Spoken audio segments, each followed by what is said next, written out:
Damos inicio a la entrevista de hoy de su programa Síntesis y contamos con la presencia del doctor Guido Gómez Mazara. Bienvenido a Síntesis, doctor.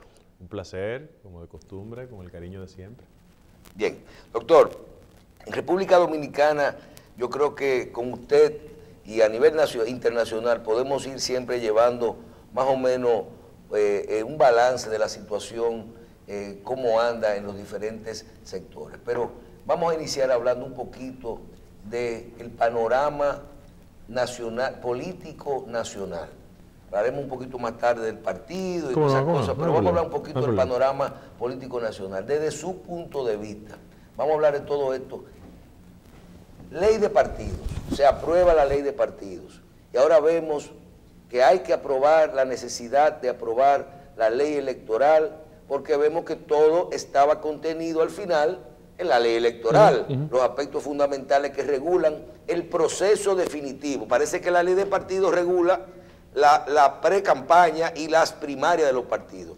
Esta necesidad, ¿y qué usted entiende que andan buscando los partidos? ¿Permanecer así para el proceso sin ley o con la ley vigente, con lo que hay, o realmente que hay un interés, sobre todo del Partido de la Liberación Dominicana, que ha ampliado la legislatura y un apoyo que hemos visto que le ha dado el candidato Abinader a esta aprobación en un proceso extraordinario? Bueno, con mucho gusto. Gracias por la invitación. Michelle, nosotros los dominicanos, no es una frase mía, Juan Bosch decía que habíamos padecido históricamente de una arritmia. ¿Qué pasa? Las grandes discusiones institucionales del país siempre tienen una agenda de lo inmediato y por eso nunca tenemos el tiempo ni la ponderación para establecer cuáles son las reformas, las modificaciones que van a colocar al país en los niveles del desarrollo. Yo voy a decir que tanto en el ámbito de la ley de partidos como en el de régimen electoral tenemos 15 años discutiendo ese tema. Hay que recordárselo a la gente, eso es lo 18. primero. Frente a ese acontecimiento pasamos la ley de partidos, producto de una presión tanto de los sectores sociales, los medios de comunicación, y la necesidad de organizar las competencias en el interno de los partidos políticos, y pospusimos el código electoral. ¿Qué pasó? Que cuando fuimos al terreno de los hechos, no andábamos con el ritmo indispensable para cubrir todos los tramos de lo que es tanto la competencia política interna como la competencia ya a nivel nacional. ¿Qué significa esto? Que evidentemente los partidos políticos siempre priorizan la agenda de sus intereses, no la agenda del interés nacional. ¿Y cómo se traduce eso en términos prácticos? Bueno, que en el Congreso quienes están ahí son los políticos. Y por vía de consecuencia, el ritmo de lo que se aprueba o no está íntimamente vinculada con la coyuntura electoral o con los intereses propios de los partidos políticos. ¿A qué nosotros aspiramos? A que en la sociedad el régimen de reformas que tenemos pendiente en los últimos 15 o 20 años sea el resultado de una ponderación de sectores sociales, partidos políticos, y no sigamos actuando en función de los intereses de carácter momentáneo. En este caso yo aspiro a que la convocatoria que ha hecho el Poder Ejecutivo, muy correcta, termine pasando ese código electoral, para que todos y todas vayamos al compromiso del 20 con una sombrilla institucional que nos dé cobertura a todos. ¿Cuál es el problema de orden práctico? Que en el año 2019, que es el año en que estamos, es un año previo a un proceso electoral y que por vía de consecuencia los tiempos están marcados muy por la política, tanto hacia lo interno de los partidos políticos porque hay un plazo definitorio que va alianzas, competencias internas, elección de candidato y organizar el régimen de lo partidario, y nos falta el régimen de lo electoral. Pero doctor, hay una serie de vacíos ahí que todos los días yo le puedo mencionar que en nuestros programas vivimos. En esta misma semana pudimos ver que te dicen a ti que la Junta trazó que son tantos días antes el plazo de las alianzas, de las elecciones. Y decíamos ayer, ¿de cuáles elecciones? ¿De la de febrero o de la de mayo? Bueno, lo que hay que tomar como punto de partida es que lo aprobado hasta el momento es la ley de partidos. Todo lo que se podría proyectar a partir de ahora es en función de qué nos va a traer el nuevo ordenamiento electoral. Sí se aprueba. la intención hay que preguntársela a la cúpula de los partidos políticos. ¿Ustedes están en condiciones de que eso se apruebe? Yo tengo la ligera sospecha de que no todos los partidos políticos tienen la intención de que se apruebe y que algunos se sienten mucho más cómodos con este régimen un poco dificultoso que solo tiene una ley de partidos sin tener el otro elemento importante. Ahora, para el tema del fortalecimiento de la institucionalidad democrática del país es importante tener los dos. ¿Cuál es el inconveniente? Calcula cuáles son las matemáticas en el Congreso. Si en términos prácticos PRM y PLD tienen la voluntad... Esa ley es orgánica, esa ley hay que aprobarla con 2/3 partes, ¿o no? Sí. La del régimen electoral. Sí. Y en función de eso, digo, si PRM y PLD tienen la voluntad de aprobarla, no hay ningún inconveniente. Claro. Yo tengo la sensación de que no todos los actores en ambos partidos tienen la misma velocidad en su aprobación. Hay que pensar que en el caso del PLD hay dos voluntades y en el caso del PRM hay dos voluntades marcadas. En función de eso, tenemos que dar el salto y pensar... O sea que posiblemente a un grupo, por ejemplo, al de Danilo le interese una cosa, al de Leonel otra, al de Hipólito una cosa y al de Luis otra. otra. Eso es lo que yo percibo a distancia. Ahora, de lo que todos tenemos que empujar es organizar un sistema político en la República Dominicana que nos genere la tranquilidad necesaria para la próxima década no tener el inconveniente de vivir reformando el ordenamiento electoral en función de coyunturas determinadas. ¿Qué yo creo? Que ojalá la voluntad positiva, racional de los liderazgos de ambos partidos, porque ellos poseen las matemáticas indispensables, se aprueben esta convocatoria que ha convocado el presidente de la República, que tiene una facultad constitucional para hacerlo, y que terminemos aprobando ese tema que es pendiente para todos los dominicanos y dominicanas. Doctor, como Michelle ha dicho que vamos a analizar el espectro político nacional, y usted es un dirigente importante del PRD, pero ha estado últimamente en unos temas, diríamos que jurídicos. Sí. Nos gustaría primero, y voy a abordar dos temas, pero primero, saber cuál es la situación suya actualmente en el PRD proyectado a las elecciones del 2020. Ok, cómo no. Nosotros estamos pendientes al conocimiento el jueves 31 y lectura por vía de consecuencia del Tribunal Superior Electoral para definir cuál es el próximo tramo en el partido. Recuerden que yo gané 4-1 una sentencia en el Tribunal Superior Electoral que fue revertida por las matemáticas que existen en el Tribunal Constitucional, que huelga decirlo aquí, y por vía de consecuencia enviaron en revisión al Tribunal Superior Electoral. Yo no conozco un tribunal en la que tú tengas sentencia favorable 4-1 y 3 meses después la revierta. Estamos esperando eso. La parte adversa a nosotros ha presentado todos los incidentes habidos y por haber. Nosotros abogados llamamos chicanas procesales con la intención de extender. ¿Por qué? Porque en la estrategia del sector que administra las siglas del partido, la intencionalidad es extender la posibilidad del proceso para ver cómo llegamos al plazo establecido este año por la ley de partidos, a ver cómo ellos se alzan con el santo de la limosna. Técnicamente es imposible porque primero hay que definir el partido, sus autoridades y después ir a la elección de los candidatos y candidatas a nivel nacional. Lo que sí está definido en el PRD es el modelo de competencia para la candidatura presidencial. Okay. Simultáneas, abierto, con el voto universal de todos los ciudadanos que quieran participar en el proceso. Y frente a eso, tenemos que esperar que se paute las fechas establecidas y por vía de consecuencia, quién se va a perfilar como candidato. Yo, en lo actual, solo estoy concentrado en el tema de lo institucional para definir la suerte de quién orienta institucionalmente el partido. Okay. Eso es lo que estamos. Okay. Y no se van a pasar los plazos. Jueves 31, no. No será tarde cuando tengan estos fallos para no, porque si definimos, poder armar todo eso. Si definimos ahora en enero, el plazo final es octubre. Okay. Estamos en tiempo. Sí, ok. Frente a eso, hemos visto que Guido Gómez, como analista político, siempre ha analizado temas diversos, sí, claro. De su partido y de otros partidos. Quizá mucha gente va a ver extraño, y quizá lo han comentado, el que usted esté haciendo análisis importantes con relación a lo que esté pasando en el PLD.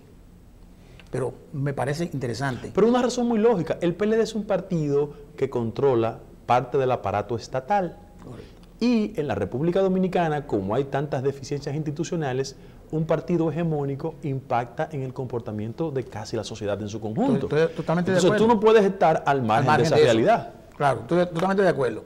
Y eso me da óbice para hacer este análisis que quiero que usted me haga. La pregunta que quiero que me haga un análisis. Guido Gómez Mazara estaba muy joven en el año 1973, pero estaba. Sí, claro. Y sabe lo que pasó en el PRD con Juan Bosch y por las causas por las cuales Juan Bosch decidió formar tienda aparte. Nosotros hemos hecho un análisis aquí y se habla de que en el PLD, con lo que está ocurriendo, puede pasar cualquier cosa. De que no se pongan de acuerdo, que lo ideal es que se pongan de acuerdo, que haya una división. Nosotros hicimos, la semana pasada, hablamos de lo que pasó una vez en Venezuela, 20 años después de Juan Bosch, cuando Caldera decidió dejar el partido COPEI y formó una convergencia. Así se llamó la convergencia. Es correcto. Que era la suma de los partidos limpios. Correcto. Y ganó las elecciones. Sí. Hablando de eso, Leonel Fernández ayer, o antes de ayer, habló de que su grupo que está haciendo, se llama una convergencia democrática. Entonces, pregunto a Guido Gómez, basado en lo que ocurrió en el 73, que estaba Leonel Fernández y Danilo Medina en ese partido. Eran dos jovenzuelos. Pero estaban ahí. Sí, claro. Estaban jóvenes, estaban ahí. Y se fueron con Juan Bosch y entraron ahí como jóvenes militantes. Viendo desde el 73 hasta esta etapa, ¿qué es lo que usted ha visto que puede ocurrir en el PLD frente a lo que es una candidatura de Leonel Fernández que no tiene impedimento constitucional y que las encuestas dicen que va adelante de todos los que van dentro del corriendo, frente a lo que Danilo Medina propone o su equipo propone como una posibilidad de modificar la Constitución de la República? Mira, Terrero, el que se dedica a la actividad política con seriedad y rigurosidad tiene siempre que estar muy pendiente de la lectura y del entendimiento de los acontecimientos pasados, porque dicen los marxistas que se repetía como tragedia o como comedia. Correcto. Bueno, las características de la salida de Bosch en el año 1973, diciembre del 73, para ser mucho más preciso, obedecía a otros factores. Yo pienso que había acontecimientos que habían perturbado la convivencia entre dos líderes fundamentales y siento que el aspecto de un giro ideológico del profesor Juan Bosch ya comenzaba a operar. El profesor Juan Bosch, derrocado en septiembre del 63, no es la misma figura que establece tienda aparte en el año 1973. Pasó una década. 10 años. Claro. Y él inclusive en sus escritos establecía cómo ese proceso de viraje de carácter ideológico operaba internamente. Además había un componente. La salida de Juan Bosch del país frecuentemente y su establecimiento en Benidorm, donde vivió una parte importante de su vida, le dio una especie de facultad operativa al doctor Peña Gómez a vivir aquí. Hay unos trabajos de Chico Despradel que se llama 13 cartas históricas entre Bosch y Peña Gómez, donde tú las lees y te das cuenta ya cómo comenzaba el proceso de distanciamiento. Inclusive hay una etapa importante de ese proceso en el año 1970, cuando Bosch viene a la República Dominicana y habla que había que desgarrapatizar al bollo blanco, claro, porque él hacía una crítica de los vínculos que tenía el PRD de ese entonces Peña con el MPD, irónicamente de mi papá. Claro. Y eso es un proceso sumamente interesante, pero ya en diciembre del 73 no podían coexistir esos dos liderazgos. Ahora, esa era una ruptura de carácter ideológico, con visiones totalmente diferentes, porque el doctor Peña Gómez ya estaba penetrado por la idea de la viabilidad del proceso de competencia electoral, y el profesor Juan Bosch todavía prevalecía la idea, y su tesis muy reiterada, de que la vía electoral no era la vía mucho más inteligente. Él llamó matadero, para hacerlo concreto en términos históricos. Es decir, esa confrontación tenía una profunda carga ideológica y de perfil de un liderazgo establecido y otro que venía subiendo, el caso de Peña Gómez. Bien, colocar en el mismo contexto la confrontación interna del PLD no es justo porque tiempo y espacio son diferentes. Las características del liderazgo del profesor Juan Bosch y del doctor Peña Gómez estuvo muy marcada por una visión de lo que era la sociedad de ese momento. ¿Qué ha pasado entre el PLD del año 1973 y el PLD de hoy en día? Yo soy una persona adversario del PLD, pero soy muy respetuoso de lo que pasa en los otros partidos políticos. Y siempre corro el riesgo de que me malinterpreten cuando emito consideraciones respecto de otro partido. Pero bueno, yo soy así y pienso las cosas y las digo sin ningún tipo de problema. Mira, el que no es PLDista, que es mi caso, ni le interesa, tiene que ser PLDólogo. Es decir, tú tienes que ser un estudioso de un fenómeno político partidario que con razón o sin ella, ha tenido un éxito electoral en los últimos 20 años. Y frente a ese acontecimiento, colocando en contexto de lo que era el PLD del año 1973, te darás cuenta de los siguientes cambios. Primero, que el PLD decidió crecer. Y cuando decidió crecer, sabía el impacto que eso tenía. Alguien lo explicó mejor que yo, Miguel Coco, Dios lo tenga en gloria, que siempre habló de los riesgos del crecimiento del PLD. Y cuando el PLD en el año 1996 recibió el endoso del Partido Reformista Social Cristiano, no solo lo endosaba Balaguer, sino que hacía una transferencia automática de fuerzas sociales que históricamente acompañaron al Partido Reformista y que frente al agotamiento de ese líder, sin vocación por la sustitución, entendieron que en el PLD había una figura que se llamaba Leonel Fernández en esa coyuntura que iba a recibir el endoso.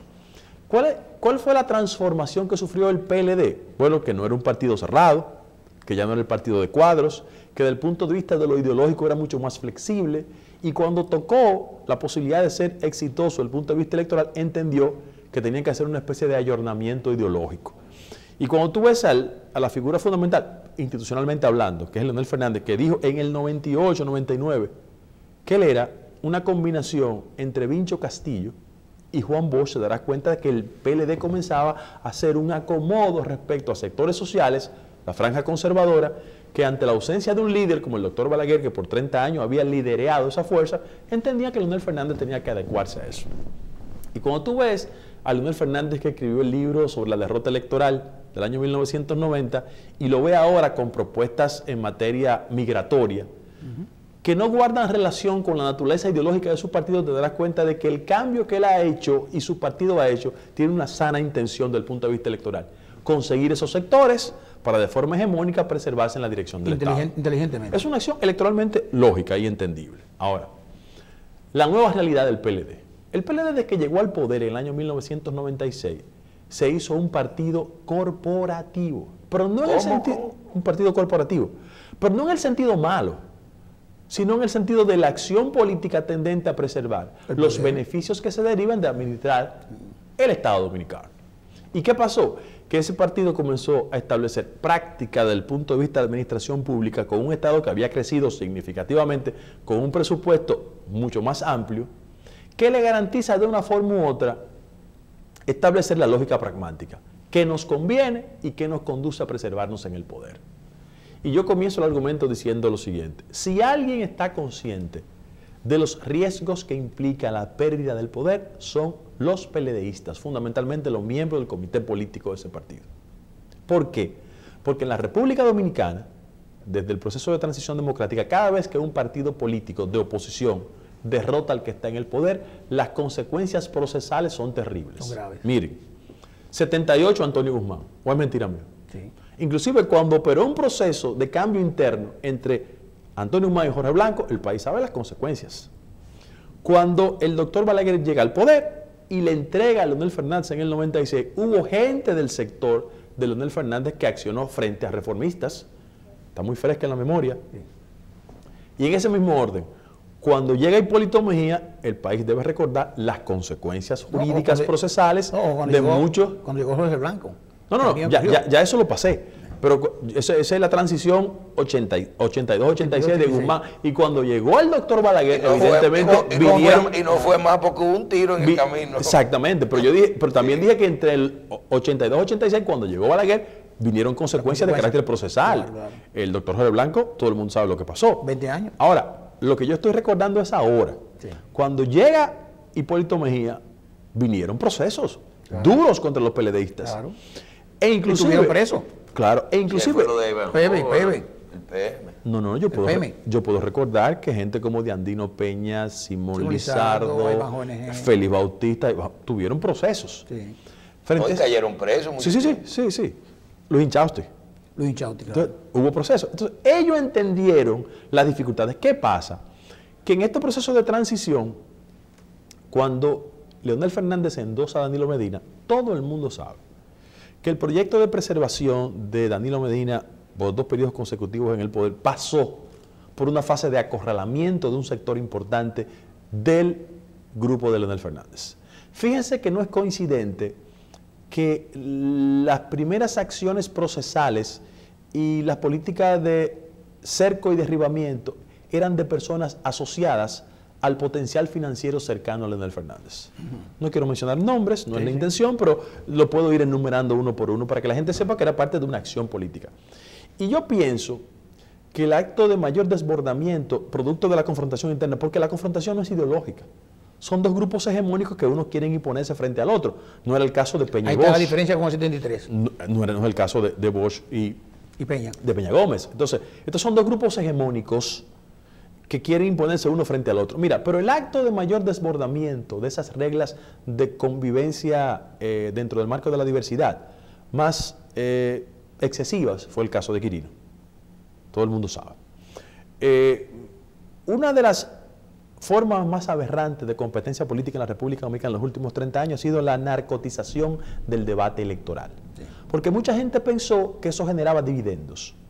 Como no se asumió con seriedad, porque el narcotráfico hay que perseguirlo hasta las últimas consecuencias y hay que divorciar el vínculo entre actividades ilícitas y prácticas políticas.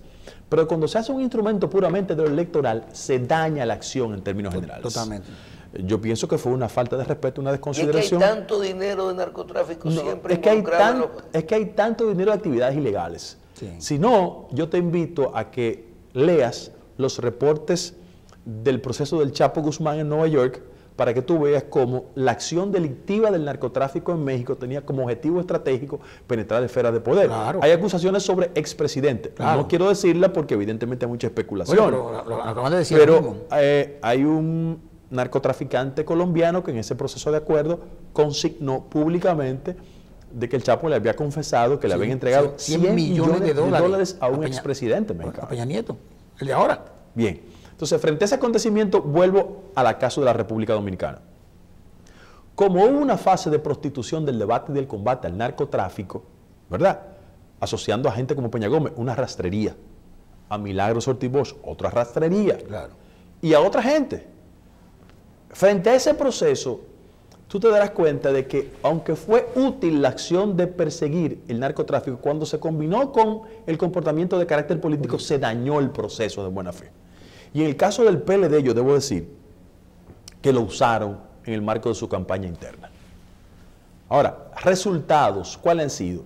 Que ese proceso de desbordamiento de la confrontación interna ha generado heridas que yo no sé si están curables.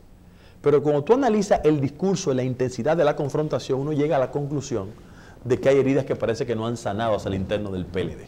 Ahora, ¿Y tú puedes ver, tú percibes que puede haber una división en el PLD, que tú puedes llegar hasta ahí? No, yo pienso que al final de la jornada se van a poner de acuerdo. Esa es mi idea. Ahora, yo también pienso que como al final de la jornada se van a poner de acuerdo, va a ser un pacto de la desconfianza. Me explico. ¿Y ese no fue el pacto de Metro? No, se fue ahí. No, eso fue el pacto para garantizar la candidatura de Danilo de nuevo frente a Leonel. ¿Verdad? Sí. Ese fue el pacto para acorralarlo. Ahora, el pacto de la desconfianza puede ser el resultado de una acción de lo que electoralmente nos convenga, pero en el fondo hay cuchillos pendientes afilados. Porque tú entiendes que entre ellos dos se ha perdido totalmente la confianza. Los hechos lo demuestran. Yo te voy a dar. Pero en el acuerdo de Metro hay un punto que cuando decía el Fernández ponerle unos candados a la Constitución, sí, que nunca se le terminó poniendo los candados. Pero te voy a recordar, eso es un indicador de confianza. Te voy a recordar como acontecimiento histórico que en muchas situaciones los pactos políticos se quedan en el aire. Hubo un político dominicano ya muerto que frente a un proceso de conspiración evidente le dijo a su compañero de partido: mis palabras van al aire, mis lágrimas van al mar. Sí, cuando un amor se muere, ¿sabes tú dónde va? Exacto. Se lo dijo. Sí. Se lo dijo. Sí, se lo dijo. Se lo dijo. Sí. Entonces, ¿qué pasa? Que en la estrategia interna del sector de Danilo Medina, los pasos para construir un candidato alternativo no le ha dado resultado. Porque efectivamente el grupo de Danilo Medina, primero los liderazgos no se transfieren técnicamente. Difícil. Eso es literalmente imposible. Y en el sector de Danilo no hay conciencia histórica de que cuando el sector de Leonel quiso impedirlo, no pudo, porque se le hizo tarde. ¿Tú sabes por qué? Le crearon una propuesta. Es que en este país la gente olvida las cosas rápido. Desde que el mundo es mundo, después el primero viene el segundo. Hubo una intención clara de presentar a Rafaelito Albuquerque, Sí, un sí. hombre bueno Sí, claro que y sí. decente, Sí, sí. para ser candidato, pero las condiciones estaban dadas para que Danilo fuera el candidato y no lo pudieron parar. No prendió. En la actual coyuntura pasa lo mismo, pero al revés. Entonces, frente a ese acontecimiento, Danilo, que es un político instintivo y muy astuto, sumamente astuto, él tiene que saber cuáles serán los riesgos de seguir empujando un carro sin posibilidades. Lo que Los pasó- candidatos alternativos que le ha construido Leonel Fernández no es verdad que son garantía de victoria. Lo que pasó una vez con Jaime David, que se pasó el timing cuando lo iban a presentar, volvió Leonel y entonces más nunca volvió Pero que, a perdón, presentarse. Guido, es que el plan quizás del presidente no es buscar un sustituto, sino que todavía se puede empujar y lo ha dicho Peralta cuando habla del danilismo. No, pero yo puedo explicar eso. Yo puedo explicar eso. Mire, yo comencé reconociendo que Danilo es un político astuto. Quizás es el primer político en los últimos 30 años que viene del aparato partidario. Estoy de acuerdo. Danilo lo que es un operador político. Así es. De sobradas habilidades. Ahora, ¿qué pasa? Que en el tramo inicial él quiso construir un candidato alternativo, es decir, un candidato que con la confianza de la administración del Estado, de la nómina pública, ¿verdad? La que él dijo en el 2007, me venció el Estado, podría empujar las condiciones para que ese candidato, amparado por el presupuesto nacional, derrotara a Leonel Fernández. ¿Cuál fue el marco que él eligió? Primarias abiertas. Porque él entendía que desde ahí podía facilitar las condiciones para sustituir a Leonel Fernández como candidato. Y eso ya le pasó el tiempo. Ahora, en un segundo tramo, él tiene dos opciones. Insistir en la candidatura, eso es ilógico, desproporcionado. Y yo, que soy de la oposición... En la reelección. Sí. Yo, que soy de la oposición, quiero decir lo siguiente. El candidato que más le conviene a una victoria de la oposición es la insistencia de Danilo Medina como candidato a la presidencia. Mira por qué. Porque imponerse de candidato va a generar tres efectos inmediatos. Divide al PLD. Porque el sector de Leonel Fernández no se va a sumar con entusiasmo. En segundo lugar, unifica la oposición en su conjunto sobre una frase muy recurrida en el país. En 1930 se usó contra Trujillo. No puede ser. El doctor Andrés Aybar la utilizó. Dio un mitin en el Parque Hostos cuando la candidatura de Trujillo Estrella Ureña parecía invencible. Dijo, no, esto no puede ser. ¿Pero pasó? ¿Las consecuencias? Sí. 31 años de conculcación de derechos fundamentales. Dictadura. Y en tercer lugar, mira la actitud del Departamento de Estado respecto a la República Dominicana y la posibilidad de sanciones. Lo están alineando ¿a quién? A Nicaragua y a Venezuela. Sí.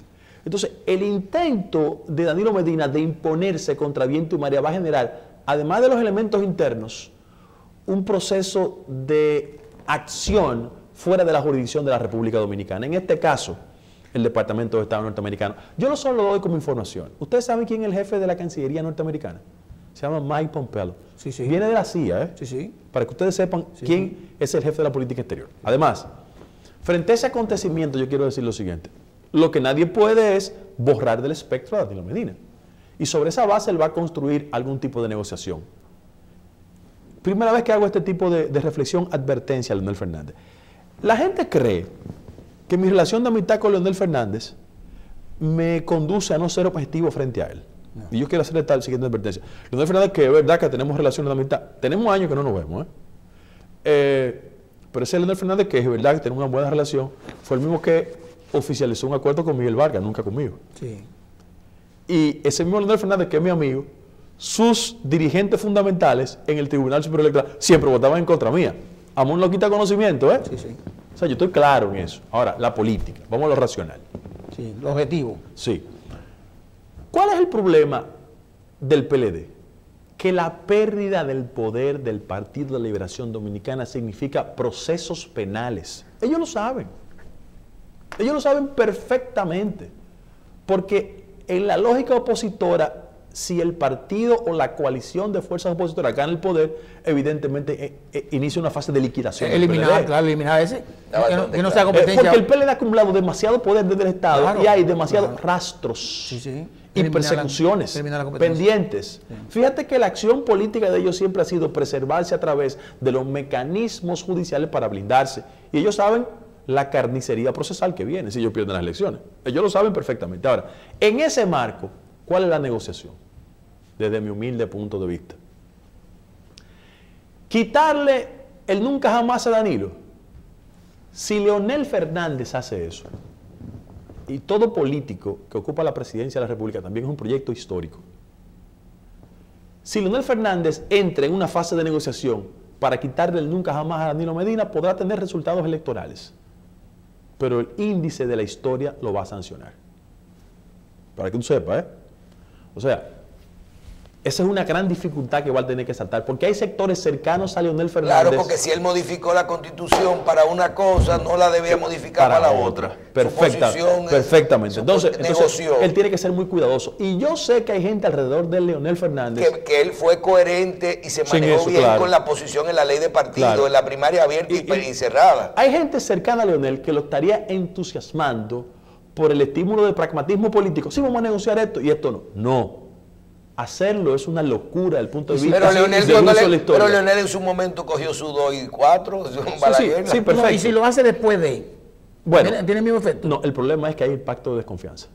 No, claro. El sector de Danilo, si llega a eso... Sí, pero yo te fui un pararé, no un deberé. Si el sector de Danilo lo empuja a eso, lo puede conseguir. Pero históricamente Leonel va a tener una gran dificultad, porque va a reproducir el esquema de adecuar el marco constitucional a posturas puramente coyunturales y de beneficio personal. Y eso no es bueno.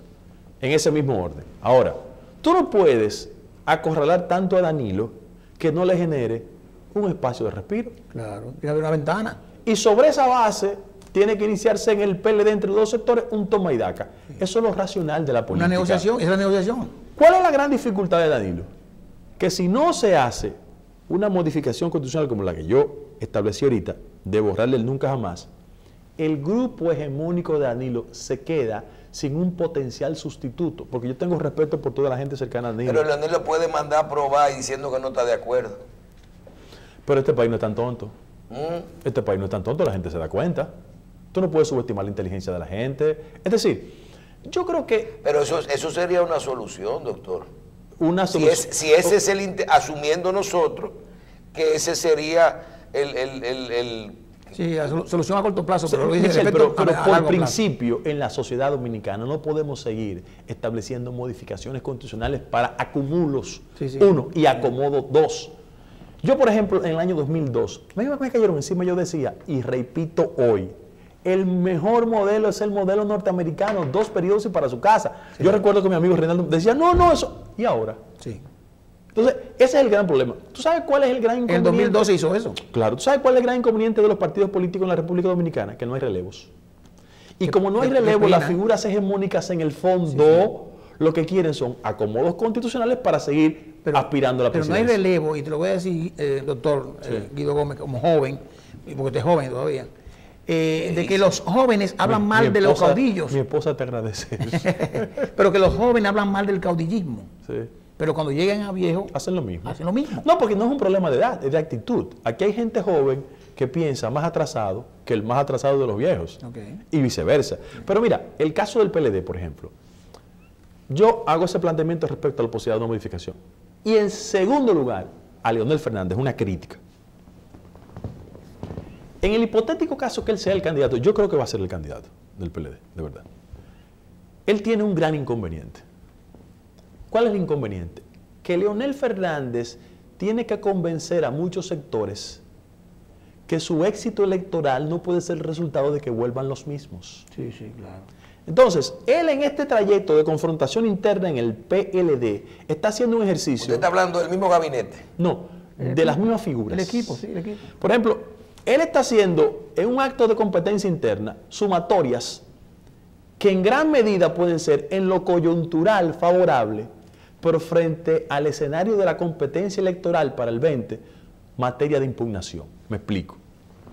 ¿Cómo tú puedes convencer a la sociedad dominicana de que un presidente con sus características puede impulsar el pliego de reformas institucionales que el país tiene pendiente cuando tú te vives sumando a figuras que la podría tener perfectamente sin exhibirla, pero cada vez que la exhibe incrementa el nivel de impugnación? ¿Y a qué se refiere? Te doy 2 ejemplos. Mira, Roberto Rosario puede ser la persona que mejor trabajo electoral le haga, pero cada vez que Leonel Fernández sale con Roberto Rosario, sabe el nivel de impugnación que le genera. ¿Y la otra? La otra figura, Mariano Rodríguez. ¿Por qué? Porque en los últimos 10 años hemos estado impugnando el comportamiento viciado de institucionalidad, tanto de la Junta Central Electoral como del Tribunal Superior Electoral. Entonces, ¿cómo tú le puedes decir a la sociedad dominicana hacia el futuro? Yo voy a impulsar las reformas políticas pendientes, que fue el punto de partida de nuestra conversación, pero yo transito con las dos expresiones de que fue una caricatura el esfuerzo de reforma. Pero usted es muy objetivo, doctor. En el caso de Roberto... Déjame darte el dato. Okay. No quiero circunscribirme al caso de Roberto. No, pero lo voy a decir. No, quiero decir lo siguiente, que cuando Hipólito saca a Salvador Ramos y a Eddie Olivares, dos amigos míos, también hace lo mismo. Sí. O sea, yo quiero ser objetivo. No, y no lo iba a poner en caso. Quiero ser objetivo. Están ahí. Pero lo que le quiero decir específicamente es esto. Roberto Rosario era un miembro del Comité Central del PLD. Sí. Perfecto. Licencia fue a la Junta Central Electoral como un ente político. Pero el caso de Mariano Rodríguez... Mariano no era dirigente político. Sí. Por lo menos viene de la sociedad civil, Sí. de la iglesia. Sí. Y entonces, bueno, pues... No, él es un hombre de Ucamaima. Está bien, de la iglesia, porque Ucamaima es iglesia. Sí, pero déjame darte un dato. Ucamaima de Santiago. Sí. Además, un buen profesional. Sí, buen profesional. Divórciate de lo personal. Porque esto es una reflexión puramente seria, Claro, responsable, objetiva. sin ánimo de fatigar a nadie. Sí. Ellos, como alfiles de la acción electoral, pueden ser muy eficientes, pero frente a la sociedad, el nivel de impugnación respecto de la candidatura de Leonel va a sufrir un efecto. ¿Por qué? Vuelve con los mismos. ¿Tú entiendes lo que? Joaquín Balaguer, y yo comencé diciendo que los políticos tienen que estudiar el pasado. Joaquín Balaguer, en la transición del 86, en medio de su candidatura y su campaña, se buscó a Luis Toral y a Minú para desmontar el argumento frente a sectores que lo impugnaban, que volvían con lo mismo. Después llegó y puso lo mismo. Pero en la lógica de lo electoral le provocó la sensación de frescura. Y yo pienso que hay un segmento importante que ha acompañado a Leonel Fernández, como ha acompañado a Hipólito Mejía, como ha acompañado a Danilo Medina, que son figuras útiles en lo fundamental, pero cuando tú lo exhibes, hay una carga de impugnación natural. Y eso va a generar efectos frente a una candidatura de Leonel. Porque yo voy a decir una cosa con mucha honestidad, todo el mundo sabe del lado que yo voy a estar en el proceso.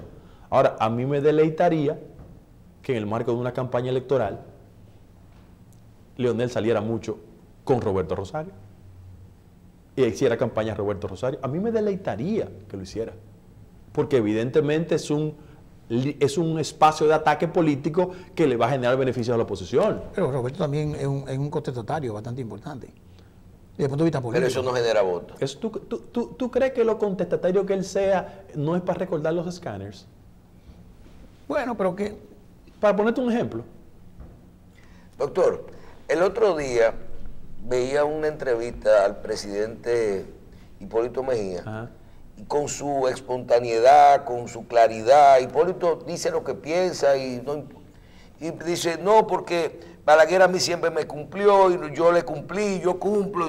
Y tú veías como algo de que tiene la política, que tal vez los votantes que no manejan el día a día, no conocen, que es que en el Congreso se aprueban leyes, se negocian las cosas desde el punto de vista político. Sí, los pactos. Los presidentes se dan apoyo, sí. Se dicen ustedes, los presidentes no se meten presos, yo te cumplo, tú me cumples, y eso y él lo dijo así como a la franca.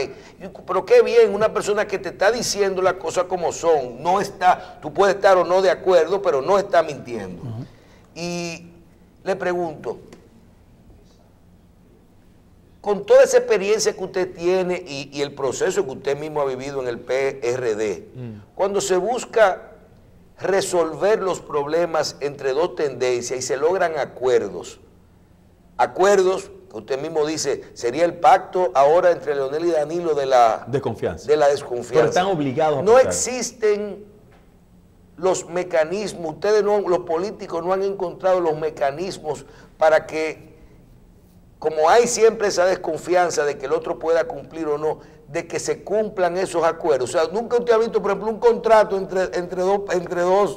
No, yo además debo ser el nivel de discreción elemental, pero sí yo he visto que en fases electorales los acuerdos que se hacen públicos son suscritos de manera privada. Eso sí lo he visto. Sí. Los que se hacen públicos. Sí, sí, y he sido testigo inclusive. Pero he sido testigo. Pero valen a posteriori. Sí, sí, y se cumple. No para prácticas indecentes, sino para espacios de participación. O sea, diputados, alcaldes, ministerios. O sea, Danilo Medina y Leonel Fernández, porque Leonel podría decir hoy, bueno, pero es que yo no me siento que estoy en el gobierno. El grupo de Leonel podría decir, yo no me siento en una parte que estoy en el gobierno. Hablando de los leonelistas, no el comité político ni todo esto. A lo mejor es que el otro... Yo dije que Danilo es una persona muy astuta, ¿eh? Danilo es verdad que ha sido implacable en términos de preservar su hegemonía partidaria. Pero también en... Y lo apunta Peralta.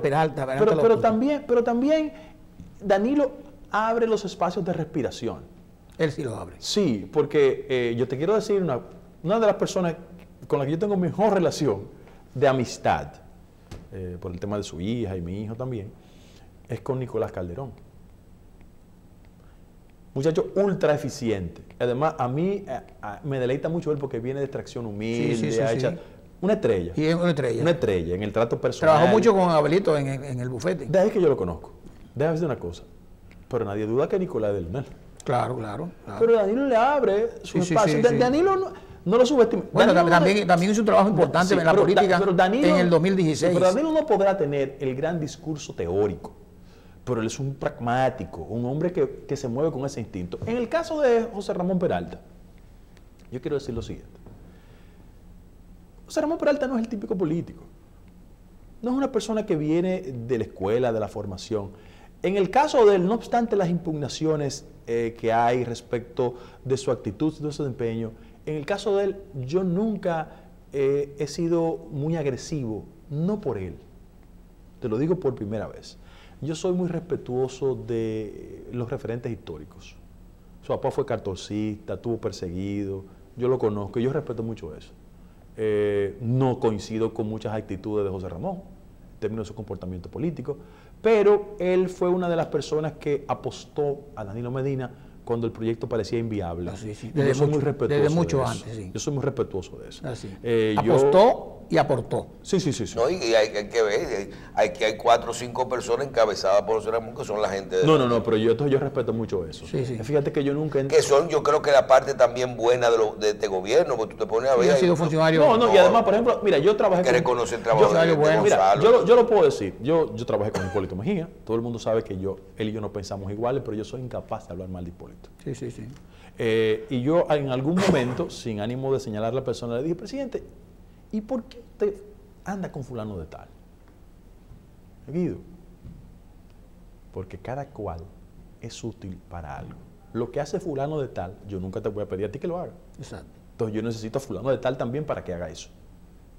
Entonces, a los presidentes... Quizás eso mismo es lo que piensa Leonel Fernández también. Hay que darle un margen de gente con lo que ellos se sientan cómodos. El problema es que mucha gente que se siente cómodo, los presidentes, tienen un impacto en su imagen electoral y política. Hay que enseñar muchas veces. Entonces, eso hay que saber cómo conducirlo. ¿Y usted cree que el presidente Danilo Medina, fuera de lo correcto, lo que vaya a pasar, lo que usted quiere, lo que crea, va a optar por la reelección? No. Y al final usted cree que él no va... Que hay mucha gente en mucho, eso, pero que él yo creo que igual yo creo que él va a seguir empujando, Doctor, para ver que en el marco del empuje crear condiciones para una negociación. Doctor, entonces, esos escollos que ve, por ejemplo, Gedeón Santos.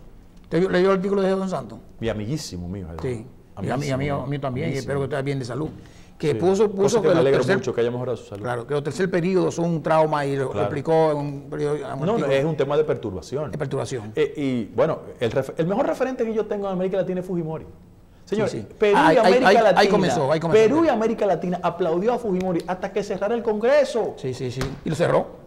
El problema de muchas repostulaciones de los presidentes consiste en lo siguiente, que muchos de sus servidores fundamentales, más que la reelección del presidente, lo que quieren es su reelección y sobre todas las cosas, la protección. Mantenerse. Bueno, también. Doctor, usted fue consultor jurídico del Poder Ejecutivo. 3 años y medio. 3 años y medio. Y sabe cómo se maneja eso, y sabe la cercanía que hay entre el consultor jurídico y el presidente. Estamos en el proceso de elección de los jueces de la Suprema Corte de Justicia. Y hay un debate en que Finjus ha propuesto a dos personalidades profesionales estrellas para ser miembro y quizá presidente de la misma. Flavio Darío Espinal, que es actual consultor jurídico del Poder Ejecutivo, y el doctor Rodríguez Horta, que está en Olivo, sí. nuestro amigo. Sí, sí, claro. Y se ha cuestionado que en el Consejo se estaba trabajando sobre un reglamento para evaluación de desempeño de los futuros miembros de la Suprema Corte de Justicia. Que lo único que lamento es que no haya existido un reglamento para los jueces del Tribunal Constitucional. Claro, debió haber existido para los dos, para todas las para cortes. Todos. Claro. Para Entonces, todos. ese reglamento hoy se publica en el periódico. Sí, lo vi. Y lo veo y lo leí rápidamente, porque no tenía mucho tiempo, pero lo leí rápidamente. Y nosotros que estamos acostumbrados a trabajar en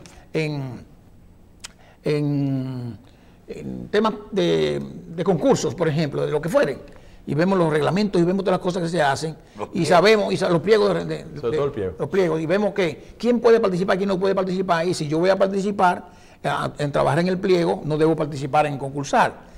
Hay un cuestionamiento a Flavio Darío Espinal porque trabajo en esto, pero yo viendo esto, no sé si usted lo leyó, viendo esto veo que no, mira, no parece que hubiera un conflicto de intereses. Esta es una defensa legítima, Flavio. Pero no parece, yo leyendo esto, siendo objetivo, leyendo esto que es aquí, no creo que haya algo de confidencialidad que implicara un conflicto de intereses flagrante en que el consultor jurídico trabajara. Déjame darte un dato. Ahí nadie puede contra su naturaleza. Flavio es una persona ultra competente, de credenciales personales fuera de discusión. Exacto. Y como el presidente Medina no es abogado, lo lógico es que se auxilie con una persona con esas características. Claro. Además, el mismo argumento que usé ahorita. Yo soy una persona que tiene respeto por lazos históricos. Yo nunca voy a hablar mal de Flavio Darío. Sí, su papá. Flavio está casado con Minerva. Y su papá también, don Flavio. Y su papá fue una persona decente y correcta, pero yo no voy a atacar a una persona, aunque tenga la razón. Lo puedo hacer de manera privada, que está casada con una hija de René Rico del Mundo. Eso yo no lo hago. Sí, sí. Entonces yo tengo respeto pero por tiene eso. Cualidades también. No, Flavio sobran cualidades. Yo, por ejemplo, no estaría de acuerdo que él fuera presidente de la Suprema Corte. Pero miembro. Miembro sí, como Olivo. Yo pienso que si el presidente Medina, y yo sé que este comentario le va a hacer daño a la destinataria, si el presidente Medina quiere impulsar un proceso de fortalecer la Suprema Corte de Justicia, él tiene el material ahí para promover a una presidenta de la Suprema Corte de Justicia como Miriam Germán Brito. Mire, viene de la carrera, salen de la carrera, de condiciones profesionales fuera de discusión en este país. Excepcional. Éticamente, una pared. Sí. Y óyete, y mujeres. Y lo que quiere cualquier persona que la administre en justicia de forma equilibrada e igualitaria. Pero, y a Miriam tú le puedes llevar a Orlando, su hijo, ahí. Y si se equivocó, lo parten 20. Sí, entonces, esa es una mujer. Y eso son excepciones. Es una mujer que hay que poner en las presidencias de la Corte de Justicia. Pero escuché un alegato del presidente ejecutivo de Finjus diciendo que él entendía que no debió ser ella, porque ella, entonces podíamos perder dos cosas. Ella es la presidenta de la Corte de Apelación, y que si ella se participaba, entonces no salía, entonces perdían las dos cosas. Oí eso. Al otro en apelación. Oí eso. No, yo respeto mucho a Servio Tulio, somos grandes amigos, excelente persona, pero óyete, la candidatura de Miriam Germán Brito en la presidencia de la Suprema deja satisfecho a todos los sectores de la vida nacional. En este país nadie puede decir nada de Miriam. En el país tuviéramos una excelente presidenta. No, óyete, repito, puede ser Orlando su hijo que va y lo parten 20. Miriam con Miriam no. Ojalá sea Miriam. Entonces los otros dos candidatos, usted lo ve bien que lo postulen, pero no para Mira, la presidencia. yo hubiese preferido que no fuera Finjus que lo planteara. Sí, exacto. Yo hubiese preferido eso. Pero de que Olivo tiene condiciones, claro. Y de que Flavio Darío, claro. Mira, yo creo una cosa. A mí no me gusta que el ejercicio institucional esté orientado por lo puramente partidario. Ahora, cuando tú encuentras una persona de condiciones y de formación y de preparación, yo no tengo inconveniente. Exacto. Por ejemplo, ¿cuál ha sido mi impugnación en algunas instancias? De que se han llevado a gente que son políticos sin credenciales. Exacto. Que es donde ha fallado el PRM, doctor. Verbigracia, yo por ejemplo estoy totalmente en desacuerdo que el primer vicepresidente del Tribunal Constitucional sea Díaz Filpo, pero por el amor de Dios. con tanta gente ahí de competencias y de condiciones y de formación fuera de discusión. Eso es que yo estoy en desacuerdo. En eso yo estoy en desacuerdo. Pero yo he leído su perfil, su currículum, y veo que él tiene bastante experiencia, doctor, académica. Pero el amor de Dios, hombre. He leído su currículum. No, hombre. Leí un libro que escribió hace poco. No es verdad. Óyete, yo te puedo mencionar 4 personas que en el Tribunal Constitucional tenían las condiciones para ser los primeros vicepresidentes. Lo que pasa es que ahí viene la politiquería. Como sacaron a Víctor Gómez, y es una cuota política, y no le pudieron colocar uno, había que promoverle al de ese sector. Y la política no puede estar siempre invadiendo los ámbitos. Te digo algo, es verdad que Flavio Darío es consultor jurídico de Danilo Medina, pero tú puedes estar seguro que le llevan un expediente a la Suprema Corte de Justicia y va a fallar de conformidad con el derecho. Sí, señor. Hay de aquel político que crea. Oye, y además, es como Hay de aquel político que crea. Es como se dice. Que cuando establece herencia, la posibilidad de que alguien llegue a la Suprema, le va a defender. Miren, que está equivocado. Doctor, es como te dice, la herencia también paterna es importante. Sí, hombre. Y su papá. No es una familia decente. De una familia interesante. Y además, ese señor fue embajador en Washington. No, pero él es una persona decente. Además, su padre, como abogado, Rosario. su hermana Rosario. Doctor, finalmente. Yo lo único que le voy a pedir es que la próxima vez me invite para que hablemos de la oposición. Porque yo lo que soy de la oposición. No. Pero el problema es que por lo menos hoy hay muchas cosas que entender. Pero claro. Aquí muy poca gente ha tratado el tema con tanta objetividad y con tantos aspectos que uno a veces no anda analizando, doctor, porque fíjese que usted tiene organizado todo lo que quiere, para dónde va la cosa, qué puede ocurrir, eso. La gente, uno a veces se pasa en el día a día y no lo ve así. Déjame darte 2 datos. El que yo creo. El que yo creo es que la oposición es alentadora porque asimila en la gente y le hace cambiar comportamientos. Hipólito Mejía, después de muchos años de oposición, es totalmente diferente al que era en el 2000. Leonel Fernández es totalmente diferente al que era hace 8 años. Porque en el trayecto perciben la naturaleza humana, los retorcimientos, las deslealtades, la falta de solidaridad, y eso lo va transformando. Sí. Yo te quiero decir que yo he escuchado gente hablando mal de Hipólito, que yo me quedo mirándolo, porque yo soy testigo. Sí. Y yo he escuchado gente hablando mal de Leonel Fernández, que yo me pongo la mano en la cabeza y digo, pero por el amor de Dios. Sí. Son las deslealtades. En ese espejo que se mire Danilo Medina. Sí. Pero no creo que nos quede un par de minutos. Sí. No, porque la pregunta, y yo creo que vale la pena el reclamo del tema de hablar de la oposición. La oposición, estamos hablando de PRM. No, de toda la oposición. La oposición, estamos hablando de PRM. De toda la oposición. Porque PRM solo, en las elecciones pasadas, sacó un 32%. No, 30, sí, solo. 32 solo. Y 35 y algo con el bloque. Con un bloque medio desbloqueado, que no pudieron ser capaces de estructurar un bloque realmente. Tiene posibilidad, porque también las encuestas dicen que va subiendo un poco. Sí, pero todo depende de lo que acontezca. En el PLD. No, en la sociedad dominicana. Yo creo que el principal desafío de todo el sector de la oposición es entender que solo juntos ganamos. Primero. En segundo lugar, hay una acción estratégica que es fundamental. El PRD hay que quitárselo a Miguel Vargas. Cuando tú sumas 36 y 6 que sacó el PRD, te hacen 42. Ojo. Y en la acción estratégica de preservación del PLD fue comprar el PRD. Todo el mundo sabe. Entonces, frente a ese acontecimiento va a depender del carácter inteligente que tenga la oposición. Hay gente en la oposición, no quiero mencionar nombres, que es muy buena, muy respetable, muy seria, pero no tiene potencialidad presidencial. Sí. Y hay que procurar en la oposición quién pueda conducir el carro de la suma de todos para encontrar una fórmula victoriosa. ¿Y tiene opción Hipólito Mejía? Bueno, él está compitiendo en el PRM. ¿Cómo Guido lo ve? ¿Tiene opción? No, yo estoy viendo el proceso interno del PRM.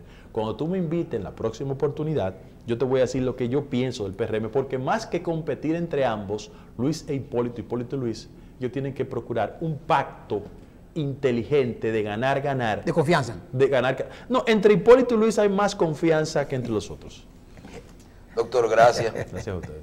Bien, excelente. Gracias, Muchísimas gracias. Muchísimas Nos gracias, acompañó doctor. el doctor Guido Gómez Mazara, quien agradecemos muchísimo su participación con nosotros hoy en Síntesis. Doctor Terrero, muchísimas gracias por estar con nosotros hoy y a ustedes le agradecemos su audiencia. Pausamos.